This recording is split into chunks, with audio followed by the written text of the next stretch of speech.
Hey guys, Anish Majumdar here, career coach of the fiercely ambitious. I want to answer a question that I get a lot, which has to do with whether or not you should ever really consider accepting a counteroffer from an employer that you're leaving. In other words, you've walked in there, you put your resignation letter, you had a discussion, they sit on it, maybe they give it to you instantly, maybe they think on it for a day or so, they come back to you with a counteroffer. Now it's a higher salary, now some of the things that you never got there, you have.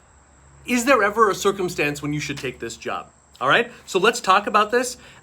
It's one of the biggest traps hidden in plain sight that you should be aware of, no matter what your current workplace situation is. All right, so first off, let's talk about how tempting it is, right? The devil you know, right? Like that's a phrase we hear for a reason.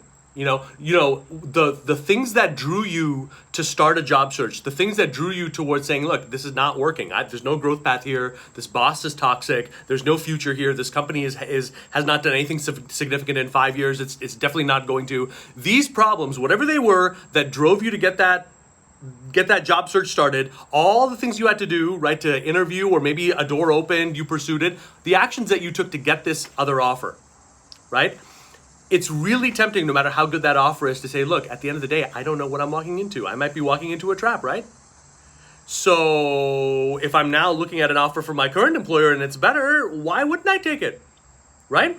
There's a couple of big reasons why, and we live in the real world. So yes, I guess there's always exceptions.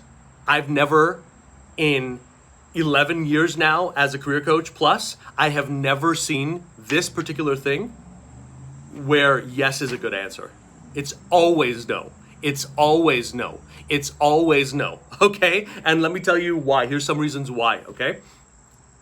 Why you should avoid that devil you know syndrome. Why you should listen to the things that originally made you take all of these steps, and don't discount yourself and don't undercut yourself. Here's what's happening behind the scenes, okay? Forget about how tempting it may be for you, because you might be looking at that number and saying, oh my God, this is the number. Like if I don't have to do anything, I stick to my commute, I know all the people, and now, we get to put away for that house and all that. Okay, no. Let me tell you what's happening behind the scenes, okay? 3 things. Number 1, they resent you.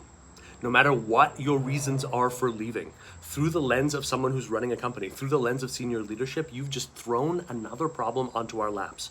That's what it is, okay? You've thrown us a problem. So I might say to you, thank you so much for bringing this to our attention. I'm so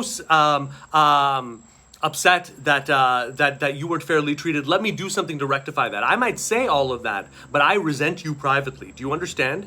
I resent you for forcing me to do something that I didn't organically want to do. If I wanted to do it, you would have gotten it before threatening to leave. So that's the first one, okay? That resentment will be there no matter what. No matter how perfect that opportunity is, you are now not amongst friends, not amongst equals, not amongst bosses even. You are amongst people who are waiting to screw you over in all likelihood, okay? That's the first one. Number 1, no matter what they say, they have already started looking for the replacement. No matter what the counteroffer is, while they're giving you the counteroffer, they're putting the wheels in motion. And again, guys, just think of it from a business owner standpoint, not a job seeker standpoint. Okay? I'm running a business. I spent years, or maybe I'm the CEO of a business, COO of business, whatever you want to call it, okay? I have real vested interest or equity and stakes in this business. Do you really think I am going to be held hostage by any employee at this company?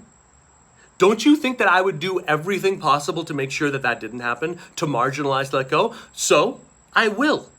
So what you need to understand is they've already started. Do not buy into their promises. They're treating you like a disposable entity. And this brings me to the final point here. They need to buy themselves time. That's why you're getting the offer. Nothing else. Not because you showed them your value, not because they had a change of heart or anything like that. They need to buy time. You're there. You're a warm body. You know how all of this works. So if I can keep you safe and keep the blinders on while I take care of the replacement part, while I take care of all the other ways, great. And I'm telling you something, I have worked with people who have accepted these counteroffers.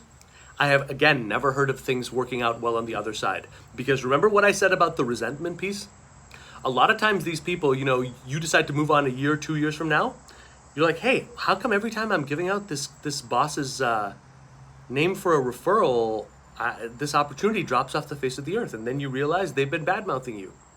Then you realize they've been sabotaging your efforts. Then you realize before walking out the door that you got to sign an NDA that bars you from the one industry that you're a specialist in for 2 to 3 years. They resent. If you put in your resignation, you describe your reasons.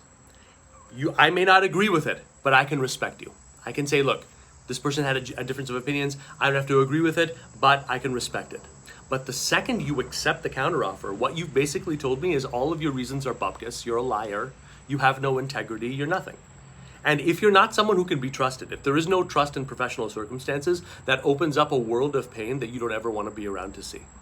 That's what you're voluntarily opening up when you accept a counteroffer from a current employer. That is why you should never, ever, ever do it. Okay? And that's why you should never, ever, ever use your leaving as a bargaining or negotiation tactic. Don't ever do it until you've made your mind up. And when you're walking in there, I want you to remember all of the ways that this position has become untenable, unbearable for you. Really inflame that pain in you to sort of inoculate yourself from making a bad decision like this. All right? I just want to be prepared to already be gone. You know, a samurai used to say, you know, the bravery comes from the fact that every day I meditate on the fact that I'm already dead. Well, when you walk in to resign, you're already out of that office. That's the way that you should really be thinking about it.